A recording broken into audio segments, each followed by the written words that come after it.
दोस्तों, आज इस वीडियो में हम लोग देखने वाले हैं सोशल साइंस का 40 बीआई ऑब्जेक्टिव क्वेश्चन का अगला पार्ट, जिसमें हम आपको बताने वाले हैं सोशल साइंस का ऐसे इंपॉर्टेंट ऑब्जेक्टिव क्वेश्चन जो कि पिछले मैट्रिक एग्जाम में बहुत बार पूछे गए हैं और आपके भी मैट्रिक एग्जाम में पूछे जा सकते हैं। तो अगर आप इस पर मैट्रिक का एग्जाम देने वाले हैं तो वीडियो को शुरू से अंत तक देखना बिल्कुल मत भूलिएगा। तो चलिए फ्रेंड्स, बिना समय गवाए पहला क्वेश्चन को देख लेते हैं। डाउटनट ऐप पे होगा आपके सभी मैथ, केमिस्ट्री, फिजिक्स और बायोलॉजी डाउट का सफाया। बस अपने क्वेश्चन की फ़ोटो खींचो, उसे क्रॉप करो और सबमिट करो और 3 सेकंड के अंदर उसका वीडियो सॉल्यूशन पाओ। क्लास 6 से 12 से लेके NEET, IIT, JEE mains and advance के लेवल तक। तो आज ही डाउनलोड करें। दोस्तों, जैसा कि आज से मोबाइल स्क्रीन पे पहला क्वेश्चन को देख पा रहे हैं। पहला क्वेश्चन में दिया गया है एड्रियानोपुल की संधि किन देशों के बीच हुई थी। तो दोस्तों, आपसे बता दें कि एड्रियानोपुल की जो संधि हुई थी वो तुर्की और रूस के बीच में हुई थी। तो क्वेश्चन का सही जवाब ऑप्शन ए होगा, तुर्की और रूस। उसके बाद में अगला जो सवाल है क्वेश्चन 2 में कि एड्रियानोपुल की संधि कब हुई थी। तो क्वेश्चन का सही जवाब ऑप्शन बी होगा, एड्रियानोपुल की संधि 1829 ईस्वी में तुर्की और रूस के बीच में हुई थी। उसके बाद में जो अगला सवाल है क्वेश्चन 3 में कि कार्बोनरी संगठन किस वर्ष हुआ था। तो दोस्तों, आपसे बता दें कार्बोनरी संगठन 1810 ईस्वी में हुआ था, अतः क्वेश्चन का सही जवाब ऑप्शन सी हो जाएगा। उसके बाद में अगला जो सवाल है क्वेश्चन 4 में कि यूनान को स्वतंत्र राष्ट्र कब घोषित कर दिया गया था। तो यानी यूनान को कब स्वतंत्र राष्ट्र के रूप में घोषित कर दिया गया था। तो ये किया गया था 1832 ईस्वी में। तो क्वेश्चन का सही जवाब ऑप्शन बी होगा, 1832 ईस्वी। उसके बाद में अगला जो सवाल है क्वेश्चन 5 में कि चार्टिस्ट आंदोलन कहाँ हुआ था। काफ़ी मज़ेदार सवाल है, मैट्रिक एग्जाम में बहुत बार पूछा गया है कि चार्टिस्ट आंदोलन कब हुआ था, ये कहाँ हुआ था। तो दोस्तों, आपसे बता दें चार्टिस्ट आंदोलन इंग्लैंड में हुआ था। इसके बाद में अगला जो सवाल है क्वेश्चन 6 में कि यूरोप वासियों के लिए किस देश का साहित्य एवं ज्ञान विशेष प्रेरणा स्रोत रहा। तो दोस्तों, आपसे बता दें कि यूरोप वासियों के लिए यूनान देश का साहित्य एवं ज्ञान विज्ञान विशेष प्रेरणा स्रोत रहा है। तो क्वेश्चन का सही जवाब ऑप्शन बी होगा, यूनान। दोस्तों, अगला क्वेश्चन देखने से पहले आपसे बता दें आप चाहते हैं कि कक्षा 10वीं के सभी सब्जेक्ट का इंपॉर्टेंट VVI ऑब्जेक्टिव तथा सब्जेक्टिव क्वेश्चन का PDF लेना, तो वीडियो के डिस्क्रिप्शन बॉक्स में एक ऐप का लिंक दिया गया है जो मैथ इन मैजिक टिप्स का ऑफिशियल मोबाइल ऐप है। आप चाहे तो प्ले स्टोर में भी सर्च कर सकते हैं मैथ इन मैजिक टिप्स, और वहाँ पर जो सबसे पहला जो ऐप आएगा उसे आप इंस्टॉल कर लेंगे तो आप अपनी मैट्रिक तैयारी और भी मजबूत कर सकते हैं। उस ऐप में आप अपना ऑनलाइन टेस्ट भी दे सकते हैं, जिसके माध्यम से आप अपनी तैयारी के लेवल भी पहचान सकते हैं। तो चलिए हम आप सभी को अगला सवाल दिखा देते हैं। दोस्तों, अगला जो सवाल है क्वेश्चन 7 में कि फ्रैंकफर्ट की संधि कब हुई थी। इसके लिए भी आपको 4 ऑप्शन दिए जा रहे हैं। आपसे बता दें कि फ्रैंकफर्ट की जो संधि हुई थी वो 1870 ईस्वी में हुई थी। तो क्वेश्चन का सही जवाब ऑप्शन सी होगा, 1870। और इसके बाद में क्वेश्चन नंबर 8 में दिया गया है कि रक्त एवं लौह नीति का अवलंबन किसने किया था। मैट्रिक एग्जाम में बहुत बार पूछा जाने वाला यह एक ऐसा प्रश्न है जो मैट्रिक एग्जाम में लगभग बहुत बार पूछा गया है और आपके भी एग्जाम में पूछे जा सकते हैं कि रक्त एवं लौह नीति का अवलंबन किसने किया था। तो क्वेश्चन का सही जवाब ऑप्शन सी होगा, यानी बिस्मार्क ने किया था। उसके बाद में अगला जो सवाल है क्वेश्चन नंबर 9 में कि जालवेरिन कैसी संस्था थी। तो दोस्तों, आपसे बता दें जालवेरिन व्यापारियों की संस्था थी। बहुत जगह किताब में क्रांतिकारियों की संस्था भी दिया गया है, लेकिन क्वेश्चन का सही जवाब ऑप्शन बी होगा, व्यापारियों की। उसके बाद में क्वेश्चन नंबर 10 में दिया गया है कि जर्मन राइन राज्य का निर्माण किसने किया था। इसके लिए आपको 4 ऑप्शन दिए जा रहे हैं। क्वेश्चन का सही जवाब ऑप्शन बी होगा, जर्मन राइन राज्य का निर्माण किसने किया था। तो नेपोलियन बोनापार्ट ने किया था। उसके बाद में अगला जो सवाल है क्वेश्चन 11 में कि गैरीवाल्डी पेशे से क्या था। एक ऐसा ये सवाल है जो भिन्न भिन्न किताबों में भिन्न भिन्न आंसर इसमें मौजूद है, लेकिन आपसे बता दें कि गैरीवाल्डी पेशे से नाविक था। बहुत सारी किताब में कहीं पे ज़मींदार दिया गया है, कहीं पे किसान, कहीं पे तो सिपाही। तो ये तीनों ऑप्शन गलत है। क्वेश्चन का सही जवाब ऑप्शन डी होगा, नाविक। उसके बाद में अगला सवाल है काउंट काबूर को विक्टर एमेनुअल ने किस पद पर नियुक्त कर दिया था। तो दोस्तों, आपसे बता दें कि काउंट काबूर को विक्टर इमैनुअल ने प्रधानमंत्री के पद पर नियुक्त कर दिया था। अतः क्वेश्चन का सही जवाब ऑप्शन सी लिखेंगे आप, प्रधानमंत्री। और इसके बाद में अगला सवाल काफ़ी इंपॉर्टेंट है, बहुत बार मैट्रिक एग्जाम में पूछा भी गया है कि इटली एवं जर्मनी के एकीकरण के विरुद्ध निम्नलिखित में से कौन सा देश था। तो उस समय में एक ऑस्ट्रिया एक ऐसा देश था कि जितना भी देश एकीकरण के लिए उत्साहित हो रहे थे, एकीकरण के लिए संघर्ष कर रहे थे, तो सभी में बाधा बनने का काम करता था ऑस्ट्रिया। तो क्वेश्चन का सही जवाब ऑस्ट्रिया हो जाएगा। इटली और जर्मनी का जब एकीकरण हो रहा था तो इसके विरोध में भी ऑस्ट्रिया का ही योगदान था, ये भी विरोध में चला गया था ताकि उसका एकीकरण ना हो। उसके बाद में अगला सवाल है कि मेजनी का संबंध किस संगठन से है। तो इसके लिए आपको 4 ऑप्शन दिए जा रहे हैं, इसमें दिया गया ऑप्शन सी सही, लेकिन सी सही नहीं होगा। आपसे बता दें कि मेजनी का जो संबंध है वो कार्बोनरी संगठन से है। तो क्वेश्चन का सही जवाब ऑप्शन बी लिखेंगे आप, कार्बोनरी। उसके बाद में क्वेश्चन 15 को देख लीजिए। क्वेश्चन 15 में दिया गया है फ्रांस में किस शासन वंश की पुनर्स्थापना वियना कांग्रेस के द्वारा की गई थी। तो दोस्तों आपसे बता दें फ्रांस में बुर्बो वंश की पुनर्स्थापना वियना कांग्रेस के द्वारा की गई थी। तो क्वेश्चन का सही जवाब ऑप्शन सी होगा, बुर्बो वंश। उसके बाद में काफ़ी इंपोर्टेंट सवाल अगला है हमारा कि इटली एवं जर्मनी वर्तमान में किस महादेश के अंतर्गत आते हैं। तो दोस्तों आपसे बता दें कि इटली एवं जर्मनी वर्तमान में यूरोप महादेश के अंतर्गत आते हैं। अतः क्वेश्चन का सही जवाब ऑप्शन सी होगा, यूरोप। उसके बाद में अगला जो सवाल है क्वेश्चन 17 में कि सेडान का युद्ध किनके बीच हुआ था। ऐसे भी सवाल पूछे जाते हैं कि सेडोवा या सेडान का युद्ध किनके बीच हुआ था। तो दोस्तों आपसे बता दें कि यूनान में एक सेडान जगह है, सेडान का जो युद्ध हुआ था वो फ्रांस और प्रासा नामक 2 देशों के बीच में हुआ था। तो मैट्रिक एग्जाम में अगर सवाल पूछे जाते हैं कि सेडान का युद्ध किन 2 देशों के बीच हुआ था, तो क्वेश्चन का बिल्कुल सही जवाब लिखेंगे आप, ऑप्शन सी, यानी फ्रांस और प्रासा के बीच। उसके बाद में अगला सवाल है क्वेश्चन 18 में कि किस देश का हंगरी पर पूर्ण आधिपत्य था, यानी वह कौन ऐसा देश था जिस पर हंगरी का पूर्ण आधिपत्य था यानी पूर्ण अधिकार था।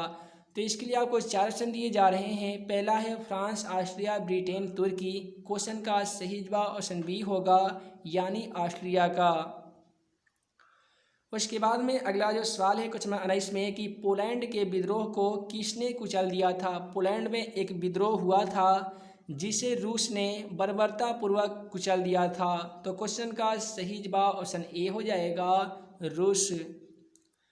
उसके बाद में जो अगला सवाल है क्वेश्चन 20 में कि सन 1870 ईस्वी में फ्रांस और प्रासा के बीच युद्ध कहाँ हुआ था। तो दोस्तों आपसे बता दें कि सन 1870 ईस्वी में फ्रांस और प्रासा के बीच में एक युद्ध हुआ था जो हुआ था सेडान में। अतः क्वेश्चन का सही जवाब ऑप्शन ए होगा, यानी सेडान।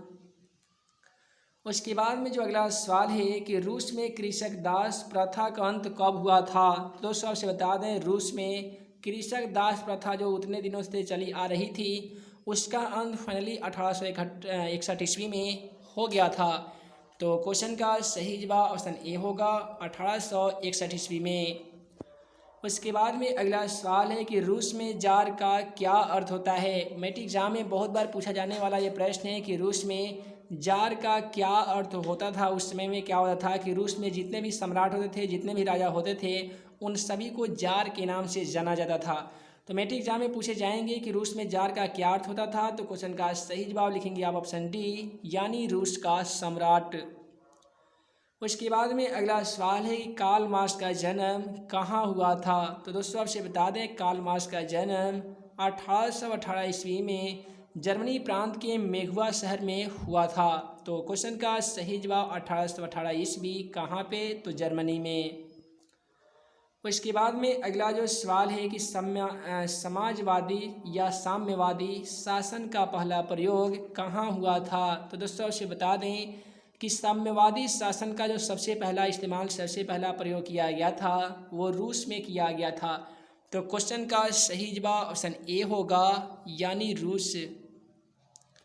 उसके बाद में अगला जो सवाल है क्वेश्चन 5 में निम्नलिखित में से कौन यूरोपियन समाजवादी नहीं था। यहाँ पे 4 यूरोपियन का नाम दिया गया है जिसमें आपसे बताना है कि कौन ऐसा यूरोपियन है जो समाजवादी नहीं था। क्वेश्चन का सही जवाब ऑप्शन सी हो जाएगा, कार्ल मार्क्स।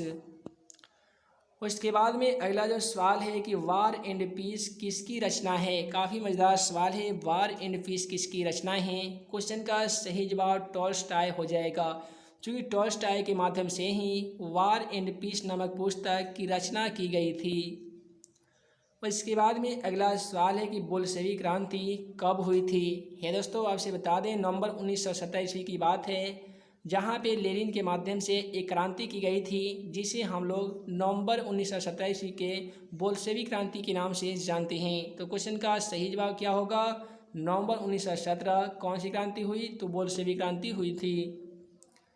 इसके बाद में अगला सवाल है कुछ 8 में कि लाल सेना का गठन किसने किया था। ये भी सवाल आपके एग्जाम के लिए इम्पोर्टेंट है कि लाल सेना का गठन किसने किया था। तो क्वेश्चन का सही जवाब ऑप्शन सी लिखेंगे आप, ट्रास्की के द्वारा ही लाल सेना का गठन किया गया था। इसके बाद में अगला सवाल है कि लेनिन की मृत्यु कब हुई थी। मैट्रिक एग्जाम में तो सब्जेक्टिव में बहुत ज़्यादा पूछा गया है कि लेनिन की नई आर्थिक नीति क्या है।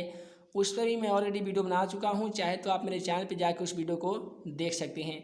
तो फिलहाल यहाँ पे जो क्वेश्चन दिया गया है कि लेनिन की मृत्यु कब हुई थी, तो दोस्तों आपसे बता दें लेनिन की जो मृत्यु हो गई थी वो 1924 ईस्वी में हो गई थी। तो क्वेश्चन का सही जवाब ऑप्शन डी लिखेंगे आप, कब, तो 1924 ईस्वी में। उसके बाद में अगला सवाल है कि ब्रेस्ट लिटोवस्क की संधि किन देशों के बीच हुई थी। ये दोस्तों आपसे बता दें कि ब्रेस्ट लिटोवस्क की जो संधि हुई थी वो रूस और जर्मनी के बीच में हुई थी। तो क्वेश्चन का सही जवाब ऑप्शन डी हो जाएगा, रूस और जर्मनी के बीच में। उसके बाद में अगला सवाल है कि रूस का पहला समाजवादी कौन था। तो यहाँ पे 4 ऑप्शन दिया गया है। तो दोस्तों आपसे बता दें कि रूस का जो सबसे पहला जो समाजवादी था वो प्लेखानोव था। तो क्वेश्चन का सही जवाब ऑप्शन बी हो जाएगा, प्लेखानोव। उसके बाद में अगला सवाल है कि राष्ट्रपुटीन कौन था। मैट्रिक एग्जाम के लिए काफ़ी इंपॉर्टेंट सवाल है कि राष्ट्रपुटीन कौन था। तो दोस्तों आपसे बता दें राष्ट्रपुटीन उस समय का भ्रष्ट पादरी था। तो क्वेश्चन का सही जवाब ऑप्शन ए होगा, भ्रष्ट पादरी। उसके बाद में अगला सवाल है कि नई आर्थिक नीति कब लागू की गई थी। तो लेनिन के माध्यम से पूरे देश में लेनिन के माध्यम से ही नई आर्थिक नीति अपनाई गई थी। कब अपनाई गई थी, तो 1921 ईस्वी में। और 1921 ईस्वी के बाद ही 1924 ईस्वी की बात है कि लेनिन की मृत्यु हो गई थी। तो क्वेश्चन का सही जवाब यहाँ पे पूछा गया कि लेनिन की नई आर्थिक नीति कब लागू की गई थी। तो क्वेश्चन का सही जवाब कितना होगा, 1921 ईस्वी हो जाएगा। उसके बाद में अगला सवाल है कि दास कैपिटल नामक पुस्तक की रचना किसने किया था। दोस्तों काफ़ी इंपॉर्टेंट सवाल है कि दास कैपिटल नामक पुस्तक की रचना किसने किया था। तो आपसे बता दें कि कार्ल मार्क्स के द्वारा सन 1867 ईस्वी की बात है। कई बार ऐसा 1867 दिया गया है, कई बार पुस्तक में 1868 दिया गया है। तो इसी सन के आसपास में कार्ल मार्क्स के माध्यम से दास कैपिटल नामक पुस्तक की रचना किया गया था। ठीक है, जो समाजवादियों का बाइबिल कहा जाता है। ऐसे भी सवाल पूछे जाते हैं कि समाजवादियों का बाइबिल किस पुस्तक को कहा जाता है। तो क्वेश्चन क्या होगा, दास कैपिटल नामक पुस्तक हो जाएगा। उसके बाद में अगला सवाल है कि रूस के सम्राट को क्या कहा जाता था। हम आज बता ही दिए हैं कि रूस में जार का अर्थ ही होता है रूस का सम्राट। तो इसी प्रश्न को आपसे उल्टा पूछ दिया गया है कि रूस में सम्राट को या रूस के शासक को क्या कहा जाता था। तो उस समय में जार कहा जाता था। ये रूस की बात है। वहाँ पे जितने भी सम्राट होते थे, जितने भी राजा राजगद्दी संभालते थे, उन सभी राजाओं को जार के नाम से जाना जाता था। अगला सवाल है कुछ नंबर 16 में कि मजदूर दिवस कब मनाया जाता है। हे दोस्तों आपसे बता दें मजदूर दिवस पूरे भारत में 1 मई को मनाया जाता है। अतः क्वेश्चन का सही जवाब ऑप्शन बी होगा, 1 मई। उसके बाद में अगला जो सवाल है क्वेश्चन नंबर 17 में कि अंतर्राष्ट्रीय महिला दिवस कब मनाया जाता है। इसके लिए भी आपको 4 ऑप्शन दिए जा रहे हैं। क्वेश्चन का सही जवाब ऑप्शन डी होगा, 8 मार्च, क्योंकि अंतर्राष्ट्रीय महिला दिवस 8 मार्च को मनाया जाता है। उसके बाद में जो अगला सवाल है क्वेश्चन नंबर 18 में कि समाजवादियों का बाइबिल किसे कहा जाता है। हम आज को बता ही रहे थे और क्वेश्चन में भी आ ही गया कि समाजवादियों का बाइबिल किसे कहा जाता है। तो क्वेश्चन का सही जवाब आप लिखेंगे ऑप्शन ए, यानी दास कैपिटल, जिसकी रचना किसके द्वारा की गई थी? तो कार्ल मार्क्स के द्वारा की गई थी। उसके बाद में अगला जो सवाल है कि कार्ल मार्क्स ने किसके साथ मिलकर कम्युनिस्ट घोषणा पत्र प्रकाशित किया था? तो दोस्तों आपसे बता दें कि कार्ल मार्क्स ने एंजेल्स के माध्यम से एंजेल्स के साथ मिलकर उन्होंने कम्युनिस्ट घोषणा पत्र का प्रकाशन किया था। तो क्वेश्चन का सही जवाब ऑप्शन सी होगा, एंजेल्स। उसके बाद में अगला जो सवाल है कि जार निकोलस द्वितीय की पत्नी जरीना किस देश की राजकुमारी थी? तो आपसे बता दें कि जार निकोलस द्वितीय की पत्नी का नाम था जरीना, वो किस देश की राजकुमारी पीटल थी? तो क्वेश्चन का सही जवाब ऑप्शन बी होगा, वो जर्मनी की राजकुमारी थी। कौन? तो जार निकोलस द्वितीय की पत्नी जरीना। तो ये दोस्तों आज की इस वीडियो में हम आपसे बता दिए हैं सोशल साइंस का 40 ऐसे भी वही ऑब्जेक्टिव क्वेश्चन जो कि आपके मेट्रिक बोर्ड एग्जाम के लिए काफ़ी इंपॉर्टेंट है। उम्मीद है कि आप सभी को वीडियो पसंद आया हो तो वीडियो को लाइक करें, अपने दोस्तों में शेयर करें। ऐसे ही नए नए वीडियो पाने के लिए हमारे channel math and magic tips को सब्सक्राइब करना ना भूलें। हे दोस्तों, आप सभी अभी तक मेरा मोबाइल एप्लीकेशन को डाउनलोड नहीं किए हैं तो वीडियो के डिस्क्रिप्शन में दिए गए लिंक को क्लिक करके आप हमारे द्वारा बनाए गए मोबाइल ऐप को इंस्टॉल कर सकती हैं और उस ऐप के माध्यम से भी आप अपनी मैट्रिक की तैयारी और भी मजबूत कर सकते हैं। तो हे दोस्तों, मैं मुकीम अंसारी जल्द मिलूंगा अगले वीडियो में नए भी क्वेश्चन के साथ। तब तक के लिए वीडियो देखने के लिए बहुत बहुत धन्यवाद।